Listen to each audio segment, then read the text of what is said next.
You're watching 11 Alive Morning News. 11 minutes of nonstop news starts now.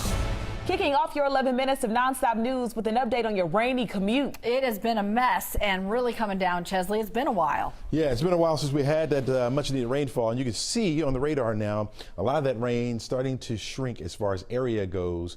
We've been watching this, and over to the west already starting to clear out from Rome down through Buchanan as well. Over toward the east of us now, over toward the Athens area, you got some moderate pockets around, but that's it. That will continue to push over toward the east, get out of our way. The clouds will hang on at least through about 11 o'clock or noon before that breaks up, and then we'll get the sunshine in as we head further into the afternoon with highs in the middle 70s for today. Now to our top story. Atlanta Medical Center is giving us a look at what's being done to prepare for the closure of its emergency room. And this is all happening tomorrow. Ariana Maniz has a preview of the next 24 hours. The first phase of the closure of Atlanta Medical Center gets underway tomorrow as the emergency department will shut down Friday at 7 a.m. We've learned that AMC, they plan to implement a comprehensive plan to prepare the community for the final days. The hospital is sending direct mailers to people within a 5-mile radius to notify them about the emergency room's closure and where they can seek care. AMC is also sending out flyers and posters to community partners like shelters and food banks, and the hospital is working to reduce the number of patients seeking care before the doors officially close. As of right now, AMC tells us they have fewer than 50 patients with plans in place to move them. And as Grady Hospital prepares to be the only level 1 trauma center in the area and prepares for a potential influx of patients, we've learned that they plan to add 41 new beds by the end of the week.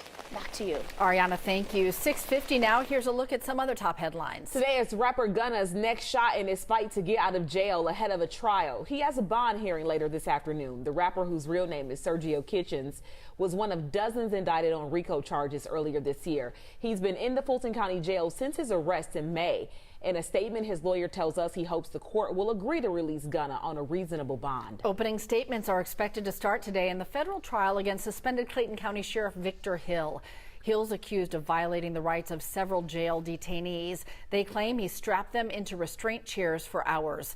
The jury was seated less than 24 hours ago. The trial is expected to last at least 2 weeks. First Lady Jill Biden kicks off her 2-day visit to Georgia today. Dr. Biden plans to meet at Fort Benning with soldiers there, where she's going to talk to the service members and their families at the Army base. She wraps up her visit tomorrow before heading to Florida.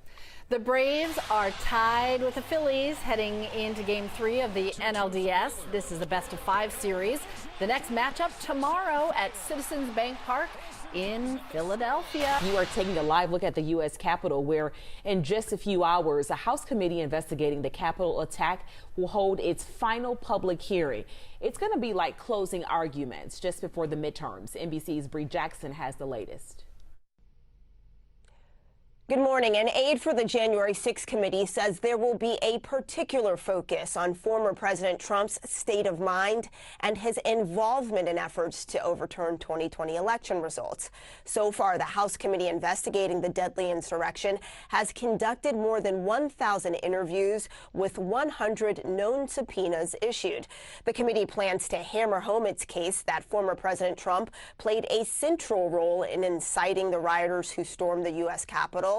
Now, Mr. Trump has called the hearings an attempt by critics to stop him from running again.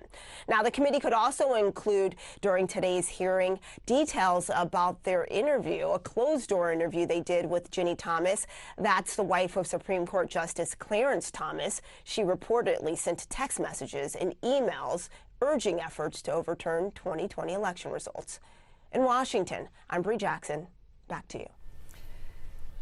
People with the rare lung disease, cystic fibrosis, are breathing better and living longer, thanks in part to a personal mission of an Atlanta company and all of its employees.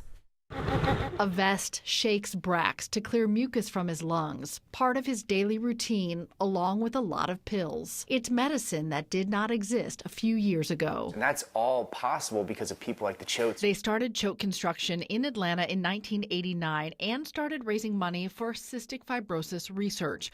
30 years later, a breakthrough treatment that now helps Brax and 90% of other CF patients breathe better and live longer. We are at the 10-yard line, and we've got to get it over the goal.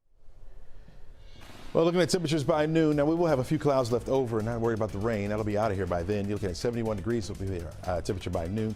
By 3 o'clock, when the kids get out of school, you're looking at 74 degrees, sunny and breezy. I think we'll go up to about 76 before dropping back down by 6 when you're driving home, around 71 degrees. Now, you'll be squinting if you don't bring no shades. You're going to need those. You don't need it for this morning, of course.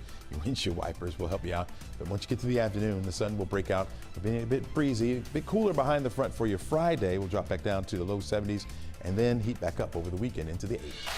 I wish I had like $1 to tip you or something. I know. What a morning. You're like panting. We'll buy him some breakfast. Yeah. Breakfast for everybody. Today's On show Chesley. is next. On Chesley. We'll see you tomorrow. Broke Chesley.